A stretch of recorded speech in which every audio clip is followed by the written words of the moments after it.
جب کچھ لوگوں نے کہا یہ خود سے بنا کے آیات لاتے ہیں تو فرمایا وَإِن كُنتُمْ فِي رَيْبٍ مِّمَّا نَزَّلْنَا عَلَىٰ عَبْدِنَا فَأْتُوا بِسُورَةٍ مِّن مِّثْلِهِ، اگر تمہیں کوئی شک ہے اس میں جو ہم نے اپنے بندہ خاص میں نازل کیا ہے تو تم بھی اس جیسی ایک آیت بنا کے لاؤ۔ اور چلو چیلنج کھلا ہی دے دیا، فرما وَادْعُوا شُهَدَاءَكُم مِّن دُونِ اللَّهِ، اللہ اور اللہ والوں کو چھوڑ دو، تفسیری ترجمہ عرض کر رہا ہوں، یعنی صحابہ کو چھوڑ دو، حضور کے ماننے والوں کو چھوڑ دو، باقی ساری دنیا کے کافر کٹھے ہو جاؤ، ایک آیت بس قرآن جیسی لے کے آؤ، ایک آیت لے کے آؤ، ان کنتم صادقین، اگر تم سچے ہو۔ جوانوں سنو، کہا ایک آیت، اور یہ چیلنج آج تک قرآن مجید کا موجود ہے، آج تک وَإِن كُنتُمْ فِي رَيْبٍ مِّمَّا نَزَّلْنَا عَلَىٰ عَبْدِنَا فَأْتُوا بِسُورَةٍ مِّن مِّثْلِهِ، تم قرآن کے مقابلے کی ایک صورت لے کے آؤ اور سارے حمایتی اکٹھے کر لو اپنے، ان کنتم صادقین، اگر تم سچے ہو۔ جواب تو ادھر سے آنا تھا نا، لیکن کائنات کے رب نے جواب بھی خود دیا، فرمایا فَإِن لَّمْ تَفْعَلُوا وَلَن تَفْعَلُوا، اگر تم نہ لا سکے، اور فرمایا تم لا سکتے بھی نہیں، اگر تم نہ لا سکے اور تم لا سکتے بھی، نہ خنجر اٹھے گا نہ تلوار تم سے، یہ بازو میرے آزمائے ہوئے ہیں۔ وَلَن تَفْعَلُوا، تم لا بھی نہیں سکتے، فَاتَّقُوا النَّارَ الَّتِي وَقُودُهَا النَّاسُ وَالْحِجَارَةُ، پھر اس آگ سے ڈر جاؤ جس کا ایندھن آدمی اور پتھر ہے۔ اُعِدَّتْ لِلْكَافِرِينَ، بنائی کافروں کے لیے، بنائی مومنوں کے لیے تو رب نے جنت بنائی ہے۔ اُعِدَّتْ لِلْكَافِرِينَ، یہ دوزخ اللہ نے کن کے لیے بنائی ہے؟ اُعِدَّتْ لِلْكَافِرِينَ کہتا ہے کافر کے لیے بنایا۔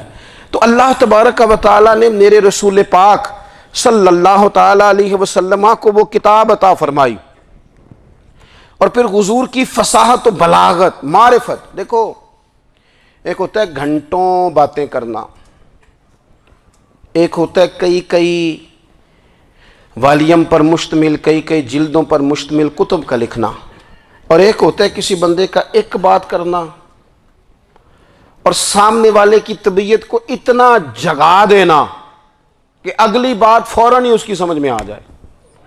اور حضور نہ کسی کی انا کو نہیں جگاتے تھے۔ ہم بعض اوقات کسی سے خطاب کرتے ہیں، بات کرتے ہیں تو سامنے والے کی انا کو جگا دیتے ہیں، ٹھیس پہنچاتے ہیں، وہ کہتا ہے چل پھر تگڑا ہو جا میں بھی آیا۔ حضور انا نہیں جگاتے تھے، میرے نبی پاک ضمیر جگاتے تھے تاکہ وہ شخص فیض حاصل کر سکے، اسے کچھ ملے۔ نبی کریم کا جو انداز تکلم ہے وہ اس طرح کا ہوتا تھا کہ انسان خود بخود کھل اٹھتا تھا کہ مطلب یہ بات ہونے کیا لگی ہے، مطلب حضور کیا فرمانے لگے۔ نبی کریم صلی اللہ تعالیٰ علیہ وسلم، ایک دن محبوب کریم نے صحابہ کے بھی، یہ حضور کی فصاحت و بلاغت دیکھے، فرمایا محبوب نے کتنا نادان ہے وہ شخص جو اپنے ماں باپ کو گالی دے۔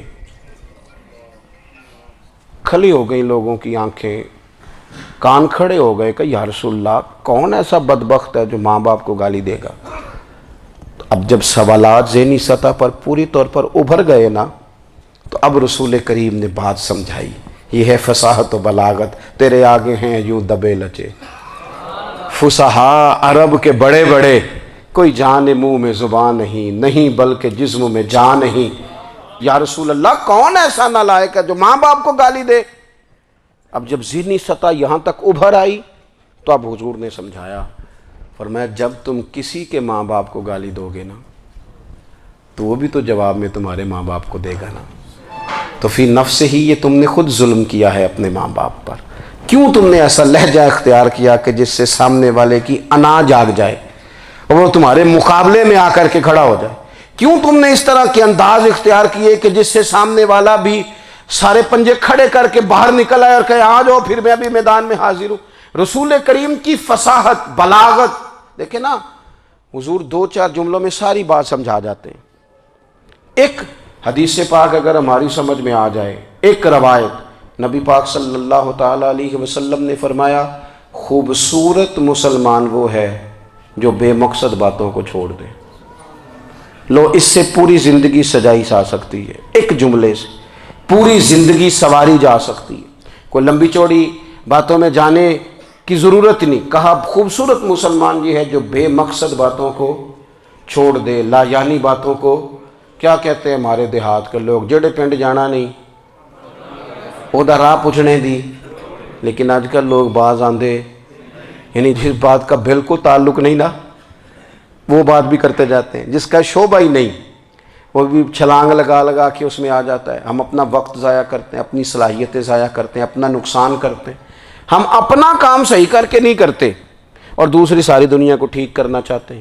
او بھائی, آپ جس جگہ جس شعبے سے تعلق رکھتے ہیں آپ اپنے معاملات میں مضبوطی پیدا کریں. حضور نے اپنی فصاحت کے ساتھ, بلاغت کے ساتھ لوگوں کو قائل کیا, اور قرآن مجید کی تاثیر کا یہ اثر میرے کریم رسول نے دکھایا کہ رات کو جب حضور بیٹھ کے قرآن پاک پڑھتے تھے نا, جب یاسین والے نبی خود یاسین کی تلاوت کریں,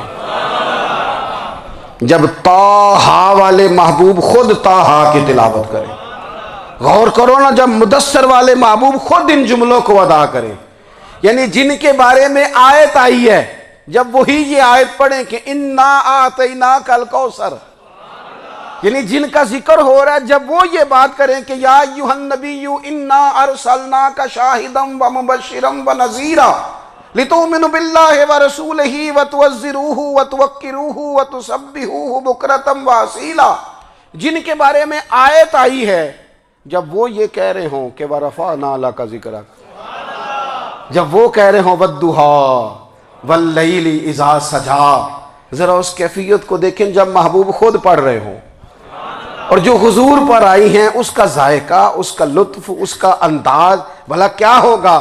حضور جب رات کو پڑھتے تھے نا قرآن پاک تو جو پکے کافر تھے نا, ابو جہل جیسے لوگ, وہ بھی جھاڑیوں میں چھپ چھپ کے مدینے والے کی تلاوت سنا کرتے.